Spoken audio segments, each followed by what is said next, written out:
अरे हा एकनाथ शिंदे बाळासाहेबांचा सच्चा कार्यकर्ता आहे, धर्मवीर आनंद दिघे साहेबांचा चेला आहे आणि या महाराष्ट्रातल्या जनतेचं प्रेम माझ्यावर आहे, जे आयुष्यामध्ये या देशात कुणी केलं नाही त्या एकनाथ शिंदेने करून दाखवलंय.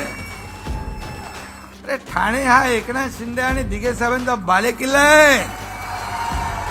शिवसेनेचे 19% मूळ मतदार, त्यापैकी 14.5% मतदार या आपल्या बाळासाहेबांच्या विचारांच्या शिवसेनेकडे आले. त्यांच्यापेक्षा सरस कोण आहे? खरी शिवसेना, बाळासाहेबांची शिवसेना, धनुष्यबाणाची शिवसेना आणि तुमच्या सर्वांची शिवसेना सरस ठरली.